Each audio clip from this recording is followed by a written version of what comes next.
ओम शांति पाल भाई। ओम शांति ईश्वर भाई। पाल भाई, हम आज की मुरली रिवीजन कर रहे हैं। जी।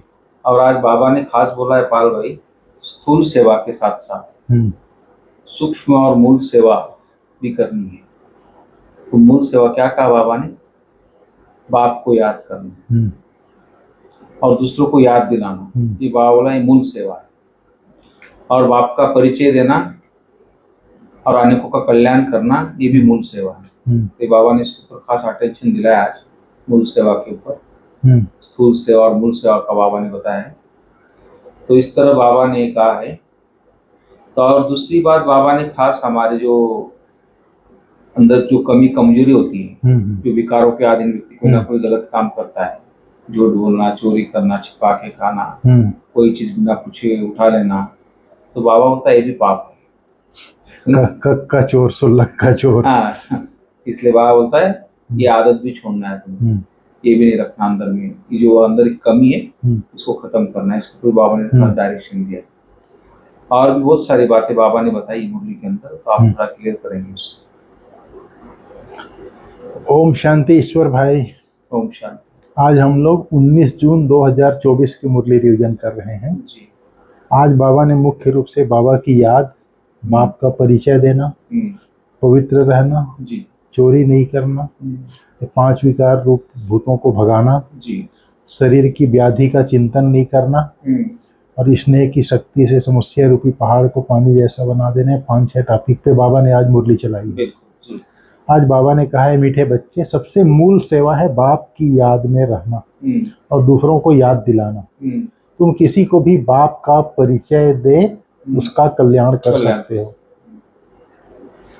बाप की याद में रहना जी। बाप की याद में रहना माना, बाप जो है शांति का सागर है जी। शांति के सागर बाप परम पिता परमात्मा को याद करने के लिए मुझे भी शांत स्वरूप आत्मिक स्थिति में स्थित होना पड़ेगा। तो आत्मा बन के परमात्मा बाप को याद करते हैं तो ऑटोमेटिक शांति के प्रकंपन आत्मा में फैलती है और आत्मा से निकल करके सारे विश्व में फैलती है। विश्व के सर्व मनुष्य आत्माओं में ऑटोमेटिक जाती है जी। तो ये सेवा ऑटोमेटिक हो जाती है। इससे आत्मा पतित से पावन भी बन जाती है, प्रकृति के 5 तत्व भी पावन बन जाते हैं, विश्व के सर्व मनुष्य आत्माओं की वृत्ति भी परिवर्तन हो जाती है। सिर्फ एक हम मनुष्य आत्माओं के, हम ब्राह्मण बच्चों के परमात्मा पिता की याद में रहने से बहुत सारे फायदे हैं। फिर बाबा ने कहा दूसरों को याद दिलाना। दूसरा कोई भी याद करेगा ये भी सेवा हो जाती है, वो भी उससे भी वह भी सेवा होगी। किसी को बाप का परिचय देते हो तो वह भी बाप का परिचय को जानेगा और आत्मा समझ के परमात्मा को, बाप को याद करेगा। उसका भी विकर्म विनाश होगा, उसका भी संस्कार परिवर्तन होगा, संस्कार श्रेष्ठ हो जाएंगे, उसका भी कल्याण हो जाएगा। बाबा कहते हैं। आज बाबा ने कहा है कौन सी छोटी आदत है जो बहुत बड़ी अवज्ञा करा देती है, विकर्म करा देती है, उससे बचने की युक्ति क्या है। बाबा ने कहा अगर किसी में कुछ यज्ञ में रहते हैं या घर पर भी रहते हैं, किसी में कुछ छिपाने की, कोई चोरी करने की आदत है, यह बहुत बड़ी अवज्ञा हो जाती है, विकर्म हो जाता है। कहा जाता है कक का चोर सो लक का चोर। लोग के वश भूख लगी तो छिपा कर बिना पूछे खा लेना, चोरी कर लेना, यह बहुत खराब आदत है। इस आदत से बचने के लिए ब्रह्मा बाप समान ट्रस्टी बनो। जो भी ऐसी आदतें हैं वह बाप को सच सच सुना दो। बाबा ने कहा स्वप्न में भी नहीं चोरी का संकल्प करो। जानते हो हम ऊंचे ते ऊंचे हैं, शिव भगवान के बच्चे हैं, तो हमको ऐसा कर्म करना है क्या? हमें दैवी कर्म करना है जी। बाबा ने कहा कोई भी चीज हुई, चाहे भूख भी लगी है, कोई आम उठा के खा लिया, कोई और फ्रूट उठा के खा लिया, यज्ञ में है, निमित्त कोई है तो उसको पूछ के ही खाना है जी। समझ में आया?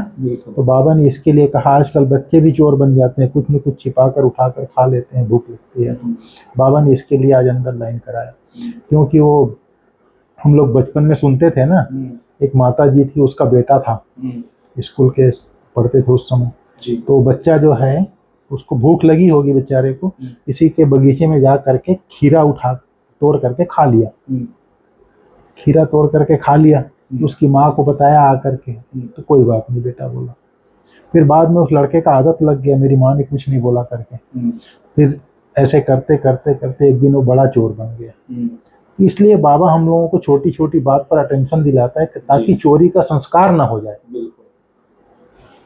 तो बच्चा जो है जब पकड़ा गया तब उसको कहानी में बताते हैं उसको फांसी की सजा हुई। तो बोलते हैं कि तेरी अंतिम इच्छा क्या है? बोले मेरे माँ को मिलना है। तो उसकी माँ मिलने आई तो वो बच्चा बोलता है मेरे माँ को कान में कुछ कहना है। तो बच्चा माँ के पास मुंह को अपनी माँ के कान के पास ले करके गया और माँ के कान को काट लिया। तो लोगों ने पूछा तूने ऐसा क्यों किया? बोले ये जब मैं पहली बार खीरा चोरी किया था और ये मेरे को मना कर दी होती तो आज मैं बड़ा चोर नहीं बनता, आज फांसी पे नहीं लटकता। इसलिए हमारा बाबा जो है हमारा संस्कार सुधारने के लिए एक चाहे कुछ भी हो, एक आम है, आम खाने से कोई फर्क नहीं पड़ता है, लेकिन संस्कार पक्का हो जाता है। उसके कारण हमारा बाबा जो है चोरी के संस्कार के ऊपर विशेष अटेंशन दिलवाता है। आज बाबा ने कहा है रूहानी बाप बैठ रूहानी बच्चों को समझाते हैं। बच्चे जानते हैं हम बेहद के बाप के सामने बैठे हैं, जानते हैं बाप हमको पढ़ा रहे हैं। एक तो कहते हैं अपने को आत्मा समझ बाप को याद करो तो मीठे बच्चों तुम्हारे सब पाप कट जाएंगे और चक्र फिराओ औरों की सर्विस कर आप समान बनाओ। बाबा ने कहा बाप कहते हैं मुझे याद करो तो तुम्हारे जन्म जन्मांतर के पाप कट जाएंगे। यहाँ तुम संगम पर बैठे हो तो खान पान भी शुद्ध पवित्र जरूर चाहिए। बाबा ने कहा बाप का फरमान है बच्चे पवित्र बनो। बच्चे पूछते हैं पवित्र कैसे रहे, माया के तूफान बहुत आते हैं, बुद्धि कहाँ कहाँ चली जाती है।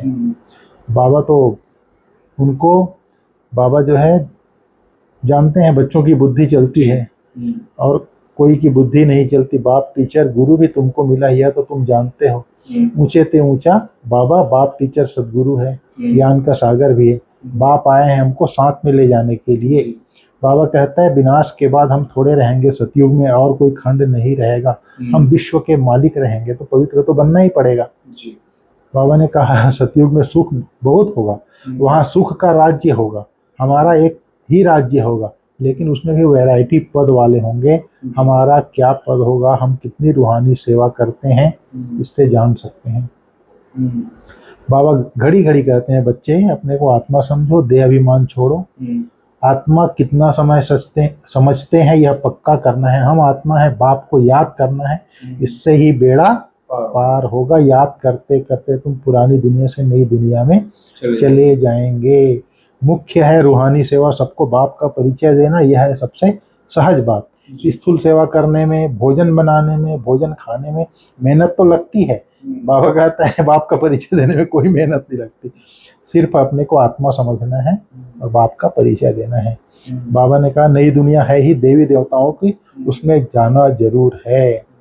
बाबा ने कहा यह भी बहुत बड़ी गवर्नमेंट है, अगर कोई चीज किसी को उठा के खा लिया तो। पांडव गवर्नमेंट है, अपना दैवी राज्य स्थापन कर रही है। बाप कहते हैं मैं तो राज्य नहीं करता हूँ, तुम पांडव ही राज्य करते हैं। फिर वो लोग पांडवपति कृष्ण को समझ लिए हैं। बाबा ने कहा जो अच्छी सर्विस करते हैं उनको प्राइज भी मिलती है।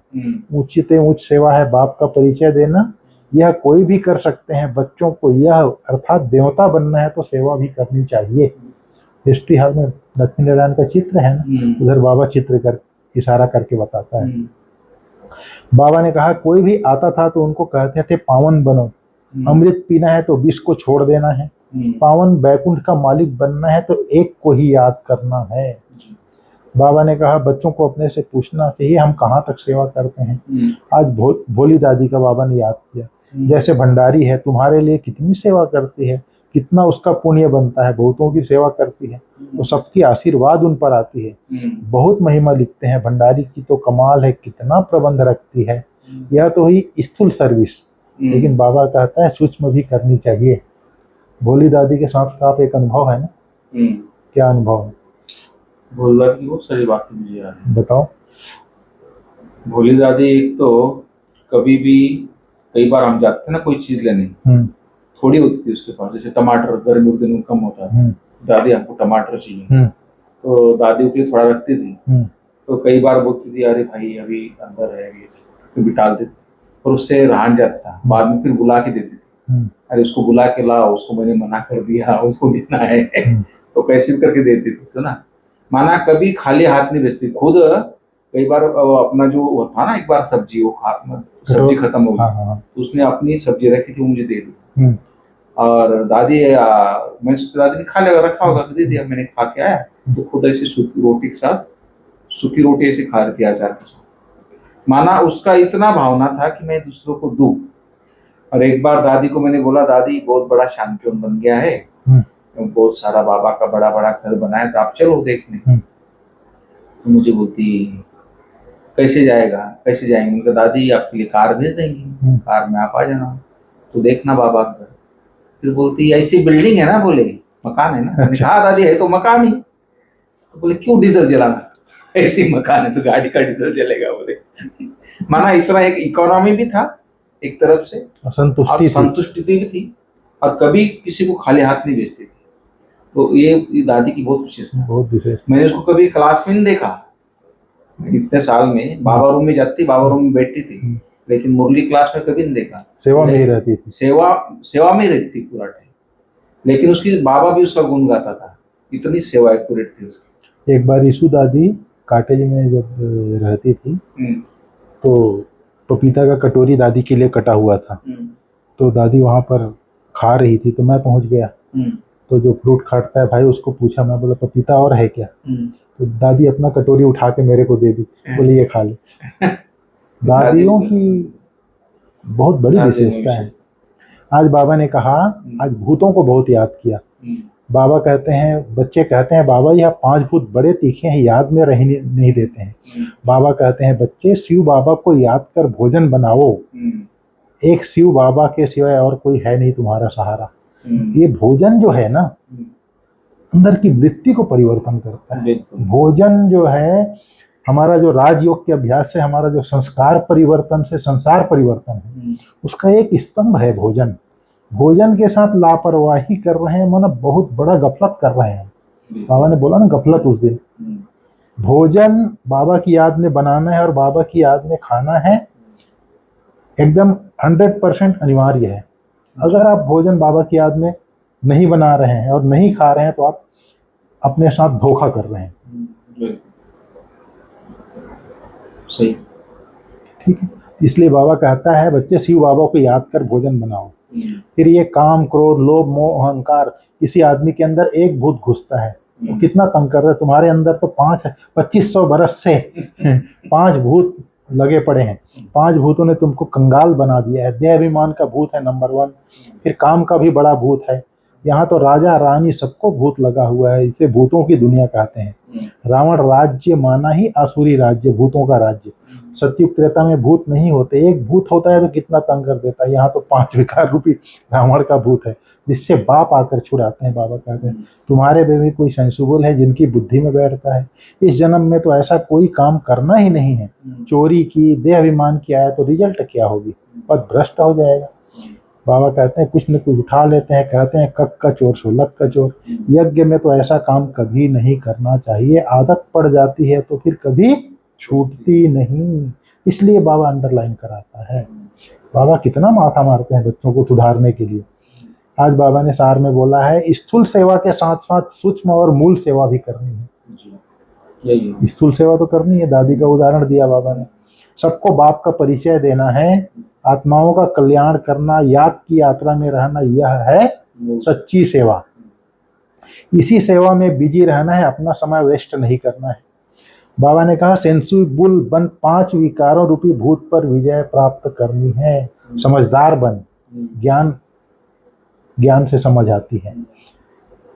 चोरी व झूठ बोलने की आदत निकाल देना है, दान में दी हुई चीज वापस नहीं लेना है। आज वरदान में बाबा ने कहा शरीर की व्याधियों के चिंतन से मुक्त, ज्ञान चिंतन व स्वचिंतन करने वाले शुभ चिंतक भव। एक है शरीर की व्याधि का आना, एक है व्याधि में हिल जाना। व्याधि आना यह तो भावी है, लेकिन श्रेष्ठ स्थिति का हिल जाना यह बंधन युक्त की निशानी है। जो शरीर की व्याधि के चिंतन से मुक्त रह स्वचिंतन ज्ञान चिंतन करते हैं, वही शुभ चिंतक हैं। प्रकृति का चिंतन ज्यादा करने से चिंता का रूप हो जाता है। इस बंधन से मुक्त होना, इसको ही कर्मातीत स्थिति कहा जाता है। इसका प्रत्यक्ष उदाहरण दादियां तो थी ही जी, अभी हमारे निर्वैर भाई जी हैं। शरीर को कितनी भी व्याधि आ रही है लेकिन बैठा है एकदम। आत्मा इतनी पावरफुल है, स्थिति नहीं हिलने देता। प्रत्यक्ष उदाहरण है हमारे सामने। हाँ। बाबा ने आज स्लोगन में बोला, स्नेह की शक्ति समस्या रूपी पहाड़ को पानी जैसा हल्का बना देती है। इसका उदाहरण हमारे रमेश शाह जी देते थे। बोले छोटा बच्चा होता है ना, बिस्तर में सोया रहता है तो अपने दोनों पैर को ऐसे ऐसे करता है और माँ के शरीर में पैर लगता है। तो कोई दूसरा आदमी ने बोला उसको, तुम्हारा बच्चा तुमको लात मार रहा है। तो माता का इतना स्नेह होता है ना बच्चों के साथ, माता बोलती है नहीं मेरा बच्चा साइकिल चला रहा है। किसी ने कहा आपका बच्चा आपको लात मार रहा है, लात नहीं मार रहा है, मेरा बच्चा साइकिल चला रहा है। फिर एक बार एक विवेकानंद की कहानी सुनाते थे रमेश जी। बोले एक छोटी बच्ची थी, अपने उसका भाई छोटा था, उसको पीठ में गठरी बांध के पहाड़ी पर चढ़ रही थी। तो विवेकानंद जी भी जा रहे थे। तो बच्ची को बोला विवेकानंद जी ने, बोले ये बोझा क्यों उठा के जा रही पहाड़ी में, इसको नीचे उतार दे, पैदल चलो। बोले ये बोझा नहीं है, मेरा भाई है। तो ये प्यार की निशानी है, मेरा भाई है तो प्यार है। तो बाबा ने कहा स्नेह की शक्ति समस्या रूपी पहाड़ को भी पानी जैसा हल्का बना देती है। तो स्नेह की शक्ति जो है, जो काम आपका रौब से क्रोध से नहीं होगा वो स्नेह की शक्ति से होगा। जहाँ प्यार है आदमी कुर्बान होने के लिए तैयार हो जाता है। ऑर्डर मारोगे तो कोई नहीं करेगा।